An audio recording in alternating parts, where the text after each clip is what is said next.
Eu não sou de fazer isso, mas eu pedi para o pastor Leão para pregar o capítulo 9 de Atos. É tão apaixonado que eu sou por esse capítulo.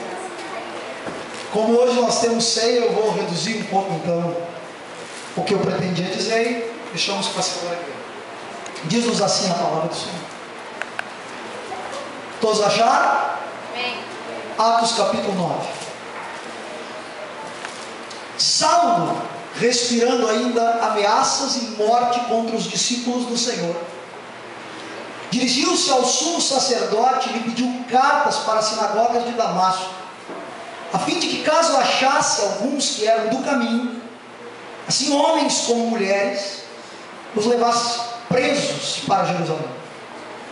Seguindo ele estrada fora, ao aproximar-se de Damasco, subitamente uma luz do céu brilhou ao seu redor e, caindo por terra, ouviu uma voz que lhe dizia: Saulo, Saulo, por que me persegues?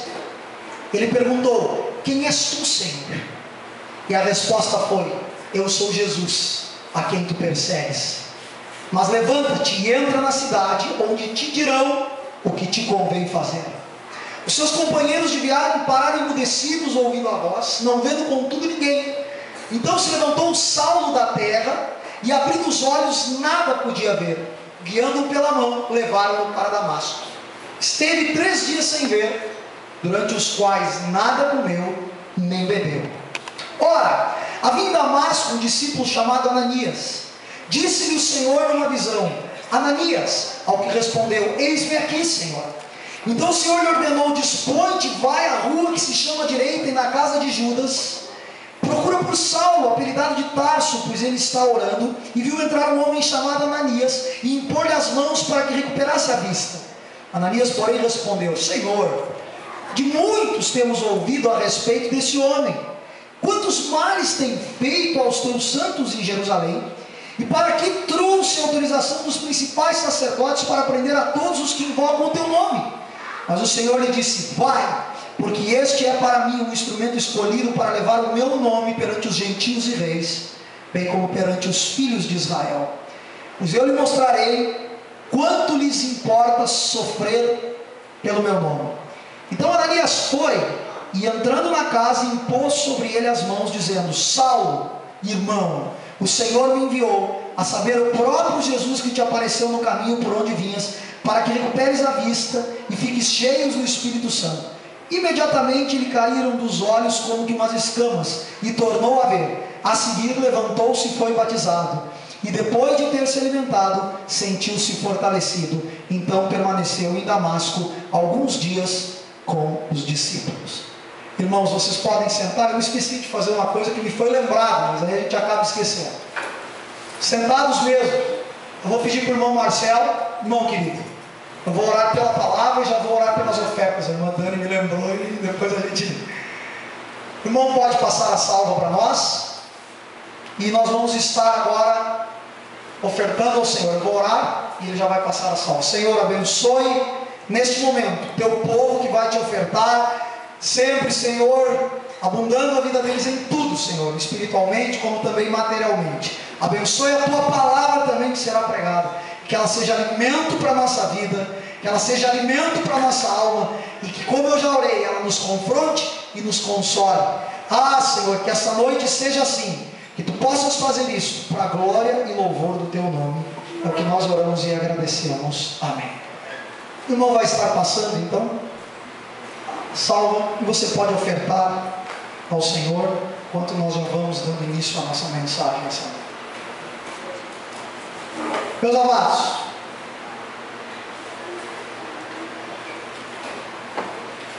se há uma mensagem que eu, como eu já disse, eu acho extremamente linda, não que as outras passagens da Bíblia não sejam, é esta conversão de Saulo. Nós já estamos tão acostumados a chamar Saulo de Paulo, que se eu trocar aqui vocês me perdoem, porque é já do costume. Mas aqui o nome dele ainda é o nome hebraico, Saulo. Esse personagem, irmão, só para que nós tenhamos uma ideia, Depois do capítulo 13 de Atos dos Apóstolos, ele é, depois de Cristo, evidentemente, a figura principal deste livro.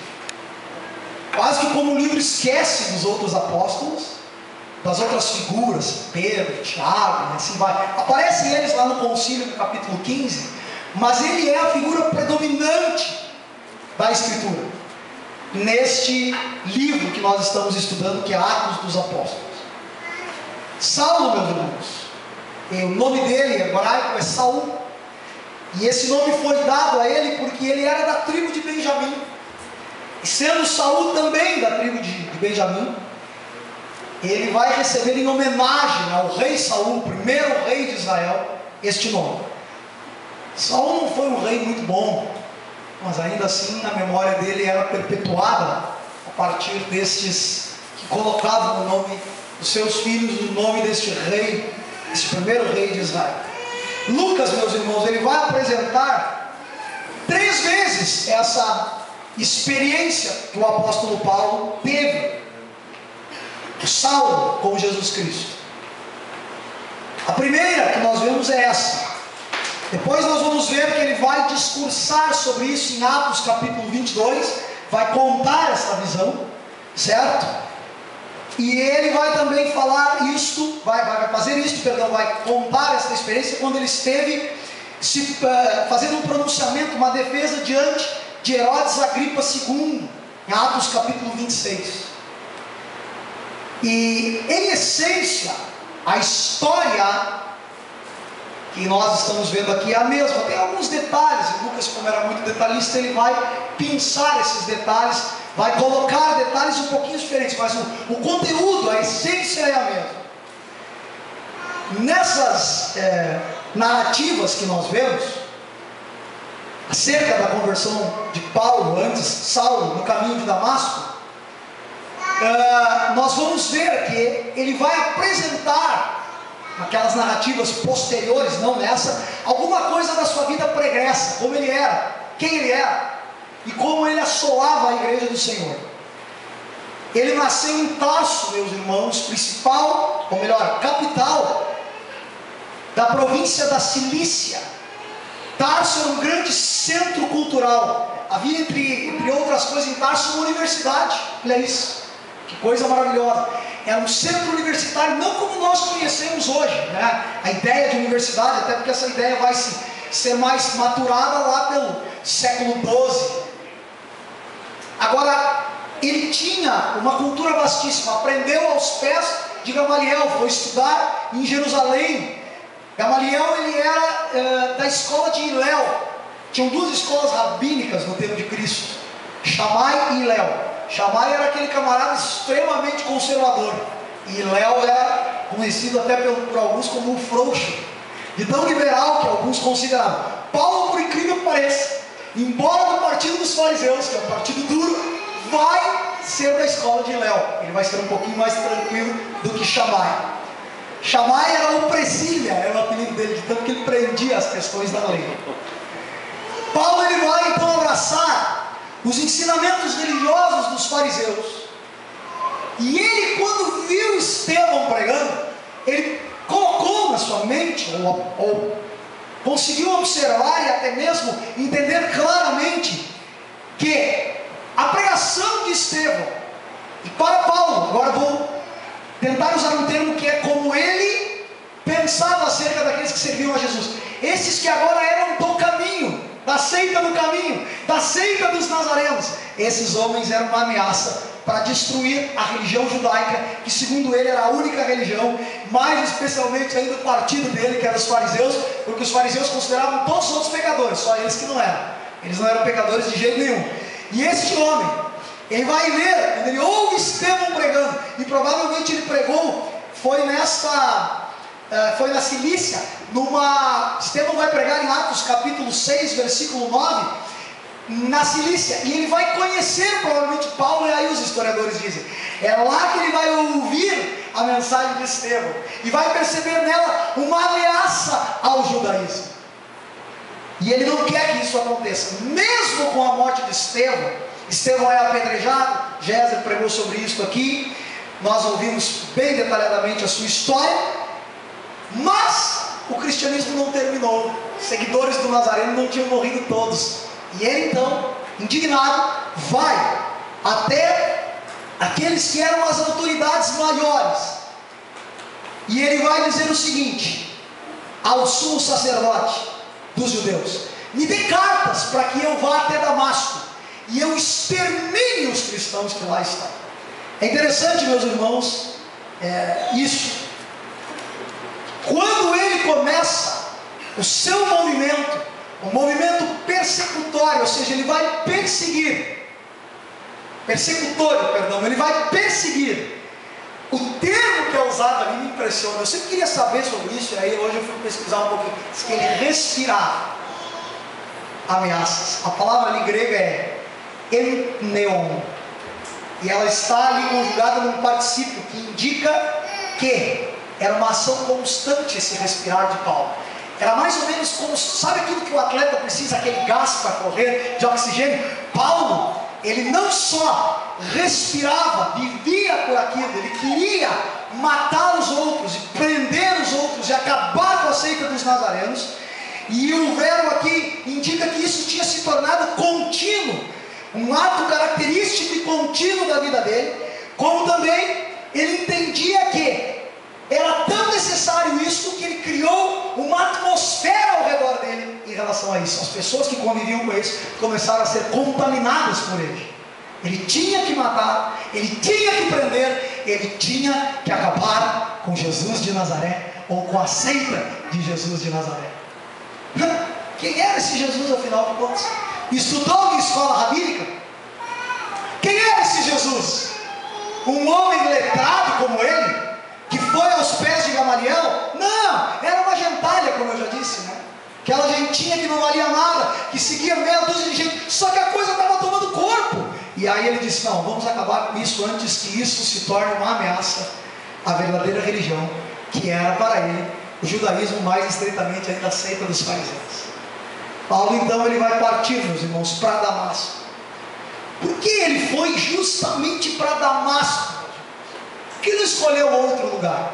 Os historiadores e os teólogos vão dizer o seguinte: talvez um grande número de cristãos haviam fugido para essa região, mas em Damasco ele deveria encontrar uma turma que ajudaria ele, chamada de pactuadores de Damasco, que compartilhavam das opiniões de Paulo, porque eles eram a favor de que o templo judaico continuasse no seu lugar, com todos os seus sacrifícios, com todo o seu status quo religioso funcionando, os sacerdotes recebendo, as pessoas andando. E ele vai então para lá porque pensa que ali ele vai conseguir ajudadores para a sua causa. Então, com os papéis da extradição, a parte do sumo sacerdote, ele vai prender esses que são do caminho. É interessante que essa expressão, o caminho do Senhor, meus irmãos, ela tem a ver até com a própria palavra hebraica, terek, que era caminho, e era usado para se referir aos costumes do judaísmo. Mas ela tinha a ver com caminhar, com modo de vida, que é a palavra halakha, que significa os costumes que eles tinham. Então, Paulo identificava nos cristãos um tipo de costume único, um tipo de caminhar único. Olhem as características que esses homens tinham para ele dizer: esses são os do caminho. Não que não houvessem outros caminhos para Paulo, naquele momento Saulo, mas ele estava dizendo: os do caminho de Cristo, os do caminho do Nazareno, eles têm características específicas, e eu vou caçá-los como um animal caça a sua presa. E ele vai então, meus irmãos. E agora sim, se apodera de mim o pregador mais emotivo, porque aquele que vai tentar pensar muito, não que eu não sou de pensar, irmãos, é isso, mas porque aqui a coisa me toma. Não tem como. Então aquele homem que tinha toda esta bagagem, esqueci de dizer, dupla cidadania, romano, ninguém quase tinha isso, irmãos.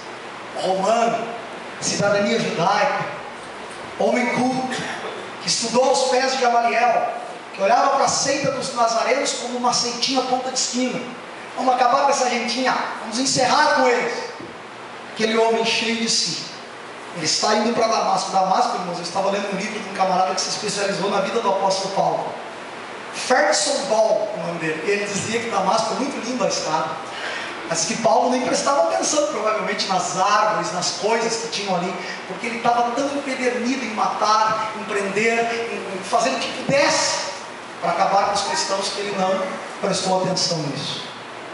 Só que de repente, irmãos, a palavra de Deus nos diz que acontece o seguinte: subitamente uma luz do céu brilhou ao seu redor, e ele cai por terra, meus irmãos, e ele ouve uma voz que chama ele pelo nome dele, meus irmãos.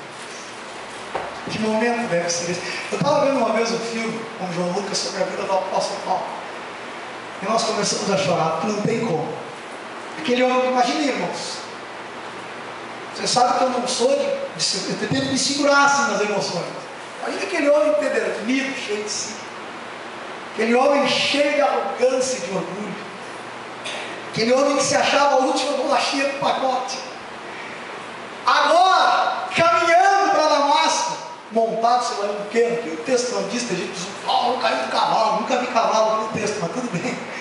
E ele vai, e daqui a pouco ele cai por terra, e ele ouve aquela voz doce, suave, mansa, que nós já ouvimos um dia também: Saulo, Saulo, por que tu me persegues?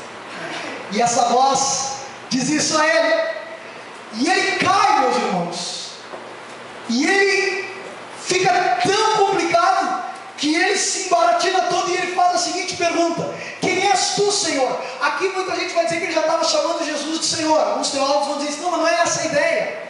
Kyrios, na língua grega, é um chamamento para qualquer pessoa, e ele ainda não havia identificado, porque ele não conhecia Jesus, então ele não sabia como era a voz de Jesus, não sabia como era a figura de Jesus. Ele cai, e ele, trêmulo, imaginem que um homem cheio de orgulho chegar para alguém que ele nunca viu, que só está chamando o nome dele, e que colocou ele por terra, e ele diz: Senhor, como alguém que diz assim: acabou, chegou. Aquela luta interna que ele tinha, que ficava dia e noite perturbando a alma dele, estava chegando no fim. E ele diz: o que tu queres, Senhor? O que é, Senhor? O que é? O que é isso? Ele vai perguntar: quem és tu, Senhor? E Jesus vai responder: eu sou Jesus, a quem tu persegues. Essa perseguição, meus irmãos, olha que interessante, ela estava sendo feita à igreja, mas perseguir a igreja é perseguir a Cristo. Olha a unidade orgânica que a igreja tem com o seu Senhor. Quando alguém persegue um crente, quando alguém debocha de um cristão, quando alguém tenta parar de alguma maneira você de viver uma vida mais profunda com Deus, quando alguém faz alguma maldade, é a Cristo que está fazendo.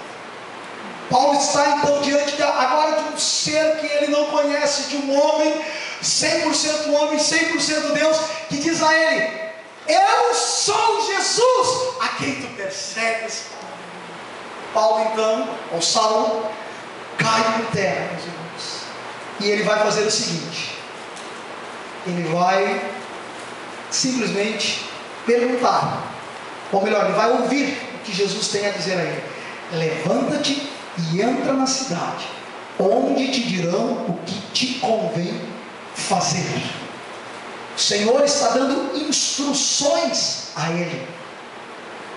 Ele está dando instruções para que ele saiba que é duro, como diz algumas versões, recalcitrar contra os aguilhões. Paulo sabe muito bem que cultura é essa, meus irmãos. Era a cultura do boi. O boi era aguilhoado, e às vezes ele queria espatear, colocar as patas sobre aquelas agulhas, as aguilhoadas que eles davam. Ele queria colocar a sua pata sobre, ou queria chutar, era duro para ele, era pior para ele, ele iria ser aguilhoado.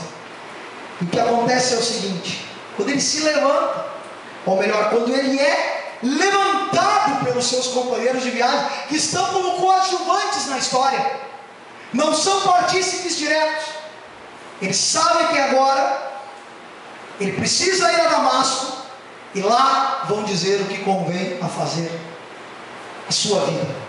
Saulo então, ele se levanta junto com seus companheiros, abre os olhos e percebe que está cego, e ele vai guiado pela mão para Damasco, e lá, fruto de um colapso nervoso.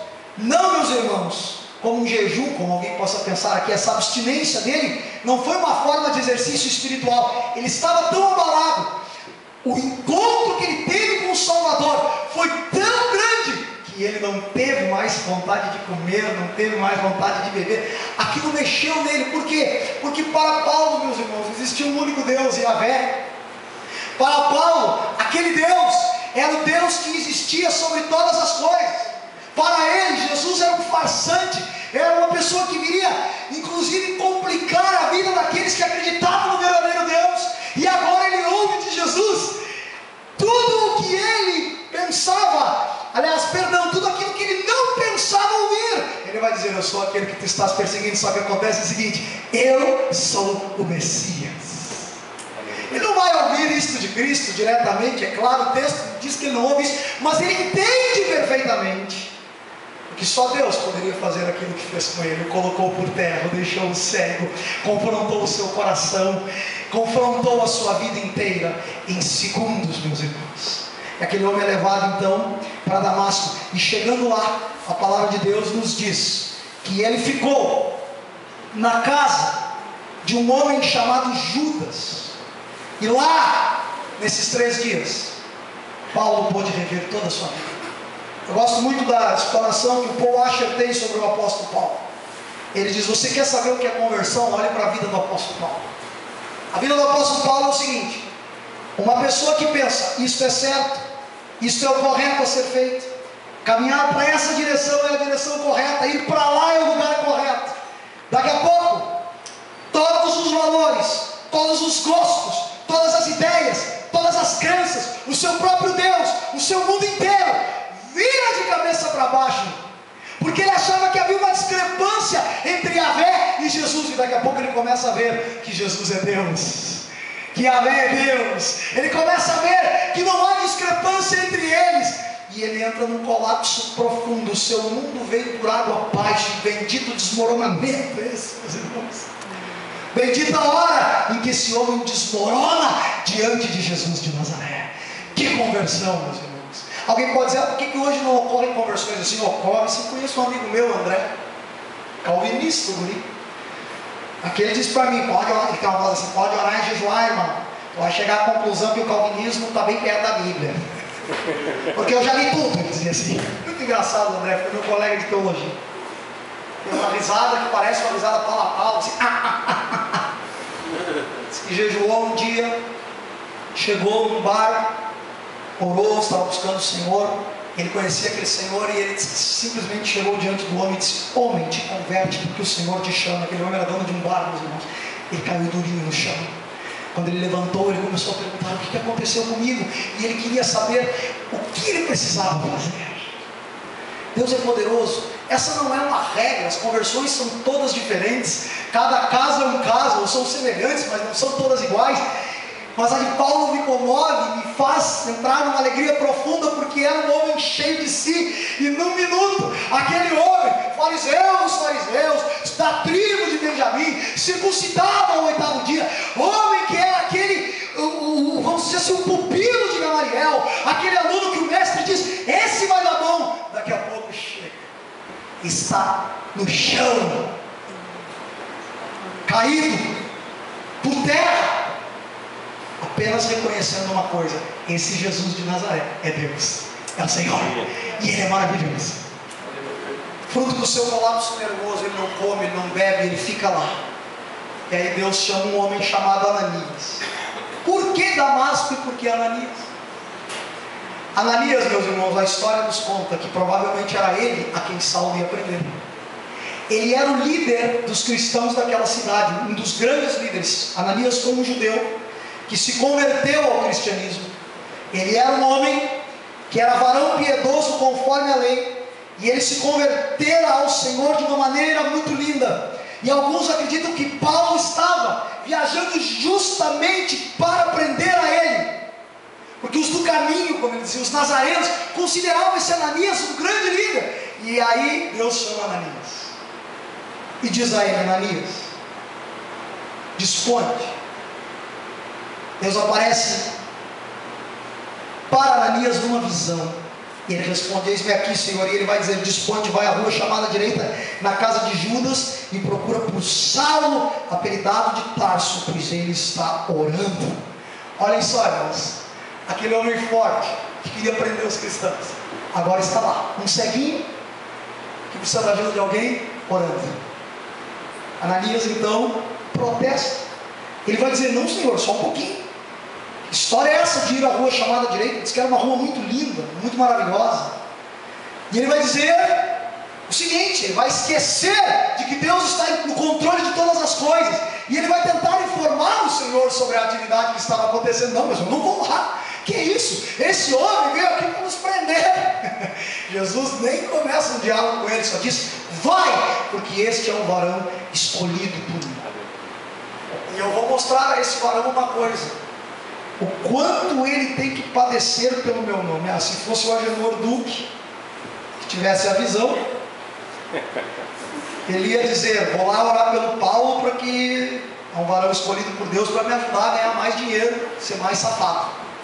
O sofrimento é algo que está limado dentro da igreja evangélica hoje, não existe mais. Ontem ainda no discipulado que trabalhávamos sobre isso, sobre o sofrer por Cristo. O sofrimento é uma categoria que deve ser colocada de lado. A gente já tem dito isso aqui. Vou ficar chovendo molhado, mas é só escutar a maioria dos cânticos e ouvir os sermões e ler os livros e ver tudo que está compondo o mundo evangélico, onde pessoas, ninguém é masoquista aqui que vai querer ficar sofrendo, tudo bem, mas onde pessoas deixaram de lado todo e qualquer sofrimento. E olha o que Deus vai dizer lá no versículo 15: vai, porque é para mim um instrumento escolhido para levar o meu nome perante os gentios e reis e os filhos de Israel, pois eu lhe mostrarei quanto importa sofrer pelo meu nome. Quando nós acompanhamos o livro de Atos, como vamos fazer, nós vamos ver os sofrimentos de Paulo. Paulo vai relatar isso em 1 Coríntios, 2 Coríntios. Ele vai dizer assim: olha, eu sofri isso, eu sofri aquilo, eu sofri açoites, eu tive perigos entre salteadores, entre falsos irmãos, entre bandidos, em alto mar, e um monte de coisa. E ele vai falando, dando o seu currículo. E meus irmãos, que homem era este que conseguia passar por tudo isso? É simples, um homem como eu e você, não era um super-homem. Apenas ele havia entendido a graça de Deus e entendido quem ele era. Um homem que estava indo para matar aqueles que eram o próprio corpo do Senhor. Ele estava ferindo o próprio Senhor Jesus Cristo, e por grande, infinita misericórdia, Deus tem um encontro com ele, o lança por terra, e ele a partir dali é servo do Senhor, para a glória do Senhor. E acabou, encerrou, não tem mais, encerrou. Ananias então, depois de tentado dissuadir a Deus, ele vai orar por Paulo. Esse vaso escolhido, alguns teólogos vão dizer que tem a ver com o apostolado de Paulo, que ali já estava inserido o apostolado dele. E eu quero encerrar, meus irmãos, a minha mensagem dessa noite, dizendo algumas considerações, mas antes ainda quero falar sobre os versículos finais, do 16 ao 20, ou melhor, do 17. Ananias, quando entra na casa, olha o que ele diz. Escutem bem essas palavras: Saulo, irmão. Saulo, irmão. Às vezes as pessoas chegam até nós, nós somos todos cheios de dedo, né, para chamar a pessoa de irmão. Será que ele podia falar mesmo que ele é irmão? Será que ainda não tem alguma coisinha que ele precisa ajustar? Será que não tem algum comportamentinho que a gente ainda tem que dar uma ajustadinha nele, fazer alguma coisa? Ele acaba com isso. O Senhor disse: este homem eu escolhi, ele é meu. E quando Ananias chega lá, ele diz: Saulo, irmão, igual a Delfos, acabou toda a tensão. Este homem é meu irmão. Ele não é mais um diferente. Ele não é mais um perseguidor. Ele não é mais aquele algoz, aquela espécie de fera que queria matar, que queria perseguir aqueles que serviam o nosso Senhor. Ele é nosso irmão agora. Ele é um dos nossos, e ele serve ao Senhor Jesus. Ele impõe as mãos sobre ele e vai dizer: recuperes a vista e fiques cheio de canos. E depois ele comeu e foi batizado. Interessante. Logo após isso, ele já foi batizado. Às vezes há pessoas que querem... O batismo ele tem um sinônimo de morte. Tem gente que quer levar o camarada já morto para dentro d'água, né? O negócio é o seguinte: antes de te batizar, nós vamos te matar bem, viu? Não pode isso, não pode aquilo, não pode aquilo outro, não pode... Claro que a vida com Cristo implica mudança e santidade, mas ninguém está dizendo que não aqui, isso é batido aqui no Botânico. Mas tem gente que diz assim, conta uma história inclusive para vocês. O negócio é o seguinte, meu amigo, tu não pode te batizar porque tu está fumando ainda. Um amigo meu estava fumando e não podia se batizar. Sabe onde é que ele está agora? Morto. No inferno ou no céu, não sei, cabe a Deus. Nunca conseguiu se firmar e teve uma decepção com a igreja muito grande. Não estou culpando a igreja por isso, mas ele um dia, depois de uma pregação que ele estava no bairro Fátima, pregando lá na igreja da Raquel, pegou um bolo de drogas e jogou aos pés dos pastores e disse: olha, só que o cigarro ainda é muito difícil, eu preciso do batismo, eu preciso de ajuda, me ajuda. Ele implorou o batismo. Não, irmão, aleluia. Primeiro, o irmão deixa ele fumar. É engraçado que, eu não sei se eles fazem isso assim, né? Irmão, tu ainda está com algum pensamento lascivo? Diz aí para mim. Tu ainda tem alguma coisa no teu coração de pendência de repente com alguém lá dentro da tua alma? Diz para mim. Não se faz isso para a pessoa batizar, para ser batizada. Se batiza a pessoa em pecados que não são vistos, que estão lá dentro, que Deus está trabalhando, que Deus está tirando, e que não devem estar. Mas qualquer coisa externa, não está provando que alguém fume, não está provando que alguém viva no pecado, não. O que importa é que o batismo, ele é muito mais o meio da graça de Cristo do que uma imposição para aquilo que as pessoas pensam ser o grau máximo de santidade. Paulo é batizado, e depois de ter se alimentado, ele se fortaleceu, e nota, permaneceu, ficou em Damasco com os nossos amados irmãos. O que nós podemos aprender hoje aqui disso? Esse discorrer, eu só discorri o texto, de tão bom que ele é só ler, não precisa mais nada, aqui não tem nenhum mistério, aqui, é simples. Um homem pecador está indo matar os meus e os seus irmãos, cheio de orgulho, cheio de razão, cheio de estrelinhas, se fosse um general aqui, não era, né? Se fosse. E daqui a pouco o Senhor dos céus tem um encontro com ele cai por terra, vem um seguinho lá, me leva lá para a casa do Judas, esse. E Ananias, a quem ele ia matar ou prender, é aquele a quem Deus comissiona para estar lá do lado dele e orar por ele. Às vezes, quando a gente tem um problema com o irmão, Deus às vezes comissiona a gente para ir com aquele irmão. Me lembro uma vez também lá no bairro Fátima, que o irmão contou um testemunho. Diz que não gostava do irmão, não sabia por quê. Começa por aí, tem gente que tem esse problema, essa neurose, não sabe por que não gosta da pessoa. E diz que ele estava com uma dor de cabeça terrível, e ele disse: eu não vou sair do culto sem alguém orar por mim. E diz que tinham 3 irmãos assim orando numa fila, pela dor de cabeça, pelas doenças das pessoas. E diz que o irmão da direita, esse irmão que ele não gostava, estava no meio. E ele pegou uma fila da esquerda, por exemplo. Aí ele pegou a minha esquerda, a direita de vocês, né? Aí ele pegou e começou a caminhar. Só que foram diminuindo as pessoas, e os 2 irmãos que estavam do lado, um virou e disse: eu vou indo, continua orando aí, o outro seu também. Ficou só ele e o irmão que ele disse que não gostava. E ele disse: irmão, ora por mim, porque eu estou com uma dor de cabeça terrível. Mas antes eu quero te dizer uma coisa: eu não vou muito com a tua cara, viu? Eu nem sei porquê. O irmão disse que abriu um sorrisão. Eu disse: pois eu não. Eu vou tanto com a tua cara que todos os dias na madrugada, quando eu dobro meu joelhinho, tem um lugarzinho para ti na minha oração especial, para Jesus abençoar a tua família, a tua pessoa, para que tu te vá bem. Aquele irmão caiu num pranto, os 2 se abraçaram, não precisou nem orar, gente. A dor de cabeça foi embora, tudo foi embora. Ananias era esse homem. Imaginem, o camarada vai vir me prender, vai acabar comigo, e eu tenho que ir orar por ele.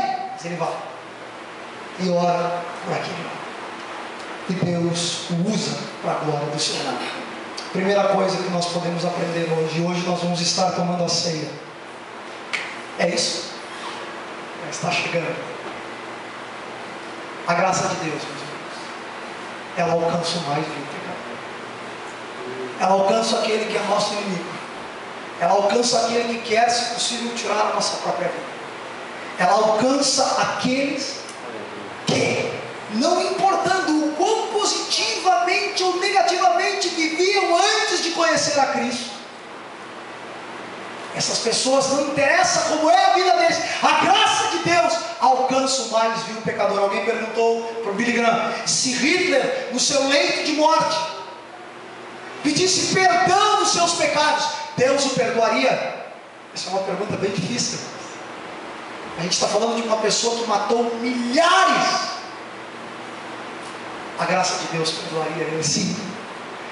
Ela perdoa o mais vil pecador. Talvez você está se debatendo com os seus pecados, e a semelhança do orgulho de Paulo essa noite está assim: não, mas para mim não tem, eu não tenho perdão, ou está preso no seu orgulho. É interessante que Paulo, ele tinha essa mescla. Aos olhos dos judeus, ele era alguém extremamente positivo, fazia tudo certo. Isso não contava diante de Deus. O que contava diante de Deus era outra coisa. Aos olhos dos cristãos, ele era um terror, uma pessoa que não prestava, uma escória, um perseguidor. Para Deus também não contava isso. Deus não estava preocupado quem era Paulo para os judeus, quem era Paulo para os cristãos. Ele estava preocupado no seguinte: este é um vaso que eu escolhi, e eu amo assim como amo a cada pessoa que existe na terra. Aleluia. Eu quero ter um encontro com esta pessoa, e por mais que ela possa estar no seu orgulho, pensando que eu não posso arrancar o pecado que está dentro dela, ele pode. Ele pode entrar lá onde você pensa que ninguém pode, lá onde você diz: é difícil isso na minha vida. O Senhor pode chegar lá esta noite, e Ele quer isso. Como Paulo, a graça de Deus, meus irmãos, ela é injusta. Vocês sabiam disso? Sabe por quê? Por justiça, eu e você mereceríamos o inferno, a condenação, a morte eterna. Mas a graça de Deus é injusta. Ela olha pelo prisma dele, daquele que vive e reina para todo sempre. E sobre ele sim foi colocada toda a justiça. Sobre ele sim, o justo Deus, como nós cantamos. O meu e o seu pecado, o pecado de Paulo, de Saulo, foi sobre Cristo, até a última gota. Então essa noite, se você está assim, eu não sirvo mais Jesus porque eu pequei tanto, ou eu estou pecando, ou eu estou emaranhado, ou você mesmo que serve a Cristo diz: para esse meu problema não tem solução, isso é orgulho e ofende a cruz de Cristo. Tem sim, porque se teve para Saulo, que estava com uma intenção maligna de matar alguém, para você também tem. Jesus está de braços abertos para você nessa noite. E Ele está perguntando a mim e a você: por que nós perseguimos Ele às vezes? Com as nossas atitudes. Ele quer que nós entendamos que é dura coisa recalcitrar contra os aguilhões. Meus irmãos, eu imagino, isso é uma imaginação, tá? Muitos teólogos dizem isso, que a luta de Paulo acabou naquele momento, meus irmãos. Sabe aquela luta, aquela angústia, eu tenho que ir, eu tenho que fazer. Sabe quando alguém cai e diz: deu, acabou. Foi isso que aconteceu com o apóstolo dos gentios naquela noite, ou naquele dia. E não interessava, volto a dizer, o quão bom ele era para os fariseus, ou quão mal ele era para os cristãos. Para Deus não era esse o nível. Deus opera a partir da sua graça e ponto. E segundo, Deus, Ele é soberano.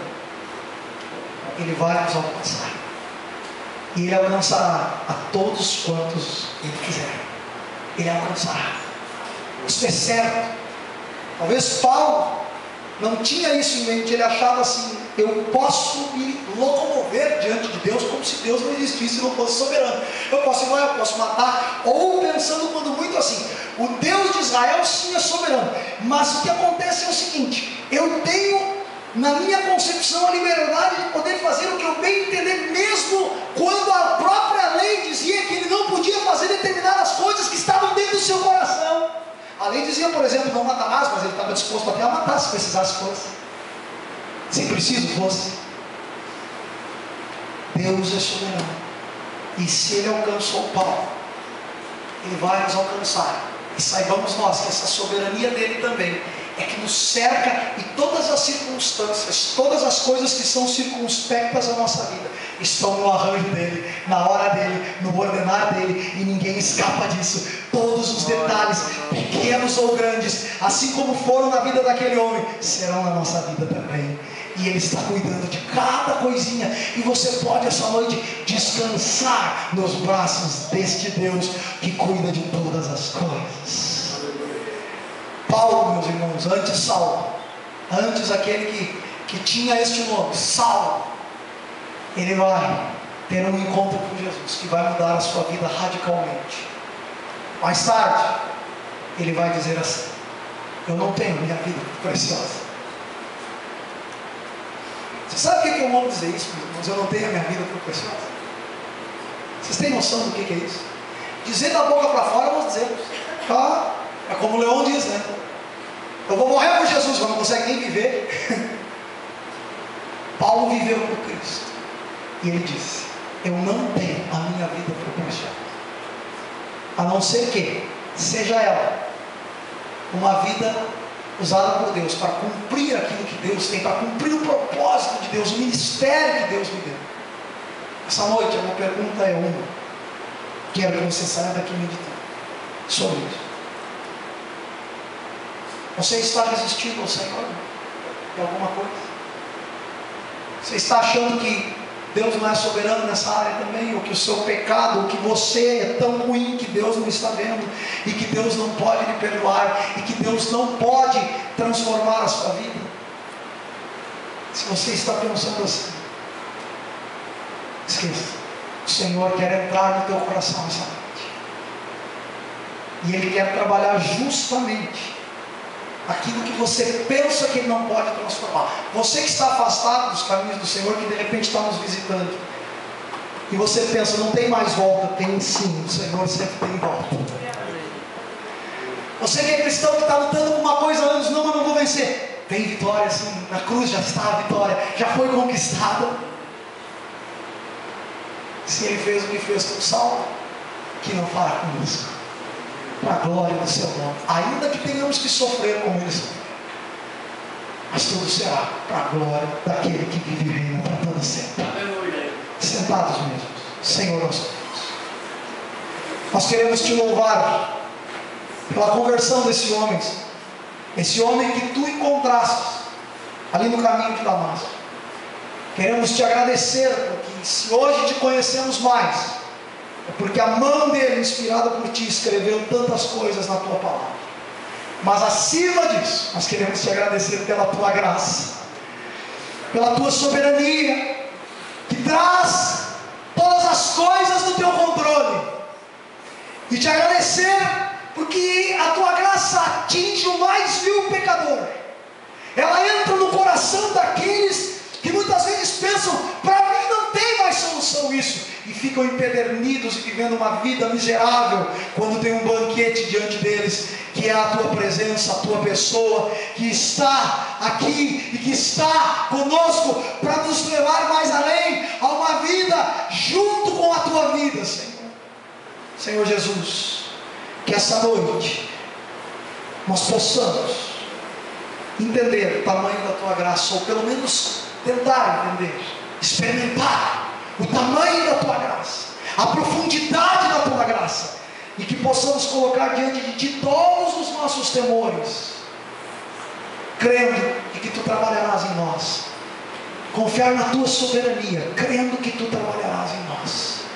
Te louvamos pelo que tu fizestes na vida de Paulo, e pelo que tu fizestes na vida de cada um de nós. Senhor, se tem algum orgulho em nós, como havia em Paulo, alguma jactância, se nós estamos nos estribando em algo que nós temos de bom, e dizemos, olha, isso é muito bom, é contável, é contabilizado, que caia por terra. Se também nós pensamos, sou tão ruim que nada pode me fazer aproximar de Deus, que também caia por terra, porque somente tu és capaz de nos salvar, de nos redimir, de nos limpar, de nos santificar, para a glória do teu nome. Nós vamos agora participar das ceias, que participemos com alegria e com uma consciência grata por aquele que morreu na cruz por nós. No que nós oramos e agradecemos em teu nome, Senhor. Amém. Pastor Léo.